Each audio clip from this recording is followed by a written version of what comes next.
I want to be very clear about something before I begin. This is not a story about anger, and it's not a story about revenge. It's a story about timing and what happens when you realize too late that silence can be used against you, unless you learn how to use it first. At the time this began, I was 38 years old. I had been with the company long enough to know how things worked, or at least I thought I did. I wasn't the loudest voice in the room, I wasn't the most charismatic, but I was reliable, consistent, the kind of person people depended on without needing reminders. For years, that reputation worked in my favor. Or so I believed. The first sign that something was wrong didn't come with a warning. There was no argument, no confrontation, no moment I could point to and say, that's when it started. It came disguised as progress. A new project, higher visibility, meetings with people I hadn't worked with before. My calendar filled up quickly, and so did my workload. I stayed late more often. I answered messages faster. I made sure nothing slipped. I told myself this was what growth looked like. Then came the conversations about the future. Nothing formal, just casual mentions, hints dropped in hallway conversations, and end-of-meeting remarks. Words like potential, next step, leadership material. I didn't celebrate. I didn't announce anything. I kept my head down and did what I'd always done. I worked. What I didn't notice at first was how the language around my work started to change. In meetings, my ideas were discussed openly, but by the time decisions were summarized, the ownership felt vague. A direction I had proposed would be referred to as something we discussed earlier. A solution I had outlined would be described as a team insight. At first, I brushed it off. That's collaboration, right? Except it didn't stop there. Emails I drafted were forwarded upward, edited slightly, and resent without my name attached. Updates I prepared were delivered verbally by someone else, and when leadership responded positively, their eyes weren't on me, they were on him, my manager. He was experienced, polished, comfortable speaking on behalf of others, and, as I slowly began to realize, very skilled at standing in the right place when credit passed through the room. Still, I said nothing. Because here's the thing most people don't admit. The moment you accuse someone of taking credit, you become the problem, not the behavior, you. So I waited. I watched how praise traveled. I listened to how success was framed. I noticed how my name appeared less often, not removed, just missing. And the more I observed, the clearer it became. This wasn't a misunderstanding. It was a system. One that rewarded visibility over contribution. One that punished quiet competence. One that depended on people like me staying silent. What unsettled me wasn't the possibility of losing a promotion. It was the realization that if I spoke too early, I would lose everything else with it: credibility, trust, leverage. So I made a decision that night.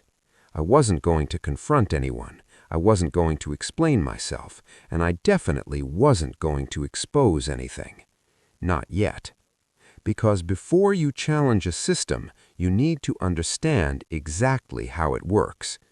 And what I was about to learn changed the way I approached everything. In the next part, I'll tell you about the first moment I realized this wasn't just happening to me, and why noticing that detail changed the entire game. There's a moment that changes everything. Not because something dramatic happens, but because you realize what has been happening all along. For me, that moment didn't come during a meeting or a performance review.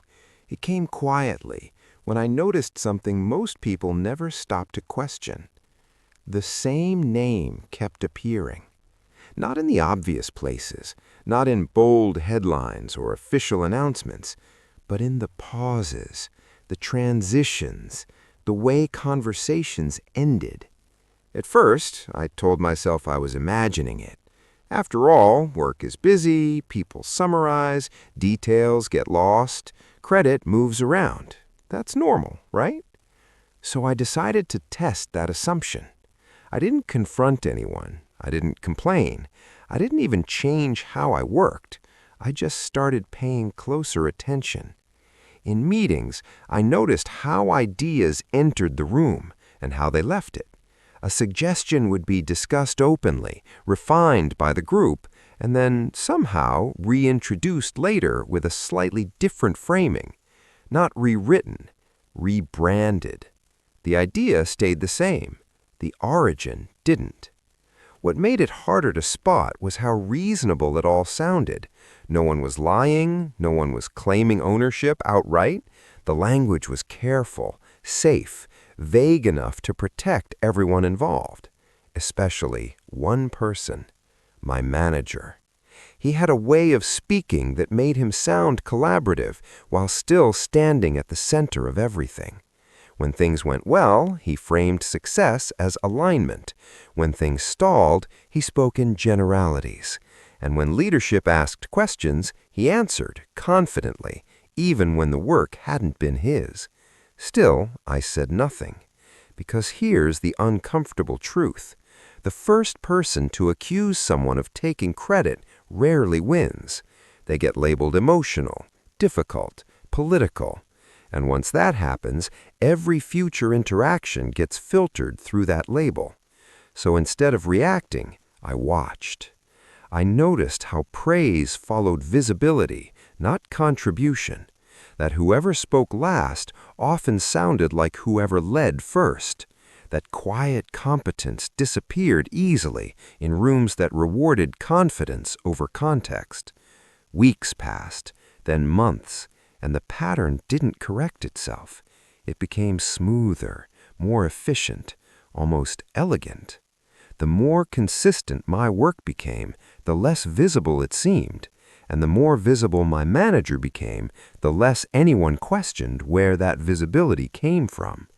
That's when I understood something that unsettled me. This wasn't personal. It was repeatable. This system didn't need bad intentions to function. It only needed silence. It only needed people like me to keep assuming fairness would eventually balance things out. But fairness doesn't interrupt momentum. Momentum protects whoever controls the narrative. And the narrative was no longer mine. The moment that realization landed, I felt a shift, not of anger, but of clarity. I stopped asking myself whether this was happening to me and started asking how often it had happened before me. How many others had watched their work travel upward without their names attached? How many had spoken up too early and paid the price for it? And how many, like me, had stayed quiet, hoping consistency would speak louder than visibility? That's when I made a second decision. I wasn't going to rely on memory anymore. I wasn't going to trust that everyone knew who did what, because in systems like this, what isn't recorded eventually disappears, and I wasn't ready to disappear. Not quietly, not politely, not again. In the next part, I'll explain the moment I stopped observing and started preparing, because once you see a pattern clearly, the only real question left is what you're going to do about it. The moment I understood what was really happening, it wasn't dramatic. No argument, no accusation, no sudden betrayal. It was cleaner than that. Too clean. The shift happened during a project that actually mattered, not a small internal task, not something you forget in a week. This one had leadership attention, tight deadlines, and very little room for mistakes. I was the one who mapped it out, the direction, the risks, the workarounds no one else had noticed yet. At first, everything looked normal. Ideas were discussed, questions were asked, decisions followed the logic I had laid out. I didn't feel invisible, not yet. Then the update went out. It was well written, confident, clear, and strangely unfamiliar. The ideas were there, the structure was there, the reasoning was there, but my name wasn't.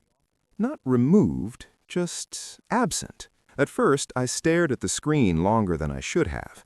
I told myself this was how teamwork worked, that summaries didn't need attribution, that recognition came later. But later never came. In the next meeting, the same ideas were referenced again, this time as established direction. Leadership nodded along. Someone asked a follow-up question. My manager answered, smoothly, comfortably, as if the work had always been his. And that's when something clicked. This wasn't about stealing. It was about positioning. Credit wasn't being taken. It was being redirected, guided, reframed at the exact moment it mattered most. The more I watched, the clearer it became. When results were praised, the language floated upward. When risks were mentioned, responsibility drifted downward. Nothing extreme, nothing reckless, just precise enough to work. I thought about interrupting, about clarifying, about saying something simple like, actually, that came from, but I already knew how that would land. It wouldn't sound professional. It wouldn't sound collaborative. It would sound defensive.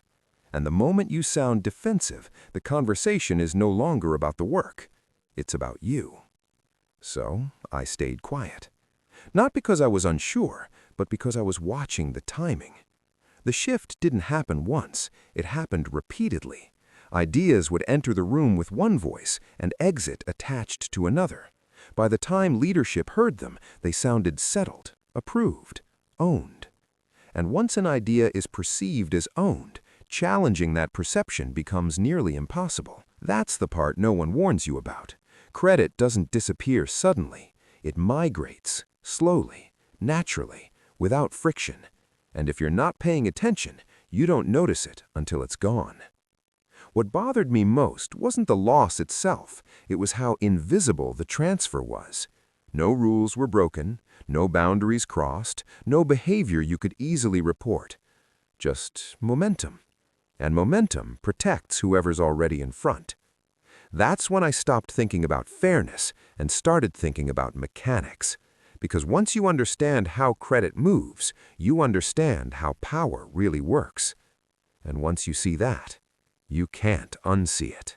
In the next part, I'll explain why confronting this shift would have cost me more than staying silent, and how choosing not to speak became the most deliberate move I made. The first instinct most people have in situations like this is simple. Say something. Correct the record. Clear the misunderstanding. That instinct almost got me into trouble. Because the more I replayed the moments in my head, the meetings, the updates, the quiet handoffs, the more obvious something became. Confrontation wouldn't expose the problem. It would expose me. I imagined the conversation, not dramatically, just realistically. Me explaining where the work came from, me pointing out details, me trying to sound calm, professional, reasonable. And then I imagined the response. Surprise, defensiveness, a careful pause. Not because I'd be wrong, but because I'd be inconvenient. In workplaces like this, truth doesn't travel alone. It brings tone with it, motive, perception. And once perception enters the room, facts lose their weight. I didn't want to be remembered as the person who made things awkward. That label sticks longer than credit ever does. So I stopped preparing explanations. I stopped rehearsing what I'd say if someone asked. Instead, I asked myself a harder question. What if saying nothing wasn't avoidance, but strategy? I began watching what happened when no one interrupted the flow. How conversations moved when they weren't corrected, how narratives settled when left alone. And something unexpected happened. The system revealed itself. Without resistance, behavior became more consistent, patterns sharpened, the same moves repeated in slightly different forms, each time cleaner, each time faster. That's when I understood the risk of speaking too early. If I confronted the shift now, it would look like opinion versus opinion, memory versus memory, my version against someone else's, and those contests never end well for the quieter person. But if I waited just long enough, the behavior wouldn't need explaining. It would speak for itself. So I made a decision that felt uncomfortable at first. I wouldn't confront, I wouldn't clarify, I wouldn't defend. Not because I didn't care, but because I cared about timing more than relief. Instead of reacting, I adjusted how I worked. I became precise where I'd been casual, clear where I'd been trusting, consistent where I'd assumed goodwill was enough. Nothing dramatic, nothing suspicious, just structure. I stopped relying on conversations to carry context. I stopped assuming people remembered who had said what. I didn't correct summaries. I added detail before they could be rewritten. Slowly, something shifted. Not in how others behaved, but in how visible the sequence of events became. I wasn't pushing back, I wasn't accusing, I was letting the record form naturally. And records don't argue, they don't escalate, they don't trigger defensiveness. They wait. The irony is that staying silent required more discipline than speaking ever would have. Every instinct told me to step in, to interrupt, to claim space. But I didn't, because I realized something most people learn too late. In systems built on momentum, interruption makes you the obstacle, but consistency makes you undeniable. That decision changed everything that followed. Not immediately, not obviously, but irrevocably. In the next part, I'll explain how silence turned into evidence and why the smallest details ended up carrying the most weight. There's a moment when silence stops being passive. It becomes deliberate. For me, that moment arrived quietly, not during a confrontation, not during a meeting, but when I realized something uncomfortable about how this system actually survived. It didn't rely on lies. It relied on memory, on assumptions, on people being too busy to trace things backward, on the fact that most decisions live in conversations, not records, and conversations disappear. So I stopped letting them. I didn't announce a change. I didn't warn anyone. I didn't suddenly become rigid or defensive. From the outside, nothing about my behavior looked different, but underneath, everything changed. I stopped trusting that everyone knew who had done what. I stopped assuming context would carry itself forward. I stopped believing fairness would surface on its own. Instead, I made everything traceable. Every idea I introduced was followed by a summary, brief, neutral, precise. Every decision was confirmed in writing, not aggressively, not pointedly, just clearly. Every timeline was anchored to a moment that could be revisited, not as evidence, as sequence, and sequence has weight. What surprised me was how easily this blended in. No one pushed back, no one questioned why things were suddenly clearer. Clarity, it turns out, doesn't raise alarms. It only narrows options. Meetings felt the same on the surface. The same voices spoke. The same confidence filled the room. My manager still stood comfortably at the center of discussions. But now something followed those discussions. A trail. When updates moved upward, they carried timestamps. When ideas resurfaced, their origins were quietly visible. When leadership asked questions, answers had somewhere to land. No accusations were made, no credit was demanded, but ambiguity started running out of space. The shift wasn't immediate, and that's what made it effective. At first, nothing changed at all. Then, questions started arriving differently. Not what should we do, but when did this decision happen? Not who's leading this, but how did we get here? Those questions weren't confrontational, they were precise. And precision has a way of unsettling systems that depend on blur. I watched how the room responded, how pauses stretched slightly longer, how answers became more careful, how certain narratives required more effort to maintain. Not because anyone was challenged, but because the record existed. That's the part most people misunderstand. You don't dismantle systems like this by exposing them. You dismantle them by removing the fog they need to function. And fog doesn't fight back. It just clears. What made this colder than confrontation was the discipline it required. I had to resist correcting people in real time, resist reacting when credit drifted upward out of habit, because now reaction wasn't necessary. The trail was forming on its own. And once it formed, it didn't belong to me anymore. It belonged to anyone willing to look. That's when I understood the real shift hadn't happened in the room. It had happened in time. Because the longer this went on, the harder it became to deny what the sequence was showing. And sequences don't argue. They wait. In the next part, I'll tell you about the moment the room changed, not with confrontation, not with exposure, but with a silence that suddenly carried weight. The room didn't change all at once. That's the mistake people make when they imagine outcomes like this. They expect a moment, a scene, a clear turning point they can replay. What actually happened was colder. The questions started landing differently. Not louder, not sharper, just heavier. During one meeting, a simple clarification was asked. Nothing accusatory, just a request to confirm when a decision had been made. The answer came quickly and then stopped halfway through. Not because it was wrong, because it was incomplete. Someone asked a follow-up, then another, each one calm, each one reasonable. And with every answer, the room slowed down. I didn't speak. I didn't need to. The sequence was already there, printed, time-stamped, quietly aligned. For the first time, explanations had to move through the record instead of around it. Stories that once flowed smoothly now needed precision to survive. Confidence alone wasn't enough anymore, and confidence had been doing most of the work.